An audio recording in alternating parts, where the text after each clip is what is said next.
मोक्ष किसे कहते हैं और कैसे प्राप्त होता है? जब तक हमारी कामनाएं हैं, देहाभिमान है, स्थूल सूक्ष्म कारण तीनों शरीरों का राग है, बाहर माया मोह ममता है, तब तक हम बंधे हुए हैं।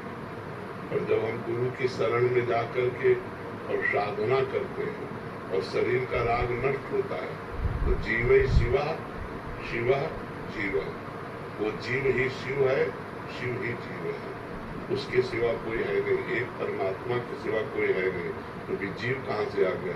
वही परमात्मा ही अपने अंश से जीव रूप बना। जब अज्ञान नष्ट हुआ, अपने स्वरूप को प्राप्त हो गया, ब्रह्मविद ब्रह्म भवति, वो मोक्ष को प्राप्त हो गया।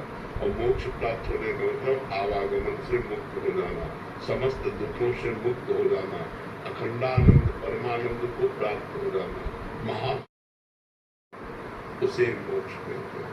तरंग समाप्त हो जाना मोक्ष कहते हैं। तो जब तक हमारी कामनाएं हैं, देहाभिमान है, स्थूल सूक्ष्म कारण तीनों शरीरों का राग है, बाहर माया मोह ममता है, तब तक हम बंधे हुए हैं। और जब हम गुरु की शरण में जाकर के और साधना करते हैं और शरीर का राग नष्ट होता है, तो जीव ही शिवा शिवा जीव, वो जीव ही शिव है, शिव ही जीव है, उसके सिवा कोई है नहीं। एक परमात्मा के सिवा कोई है नहीं, तो भी जीव कहाँ से आ गया? वही परमात्मा ही अपने अंश से जीव रूप बना। जब अज्ञान नष्ट हुआ, अपने स्वरूप को प्राप्त हो गया, ब्रह्मविद ब्रह्म भवति, वो मोक्ष को प्राप्त हो गया।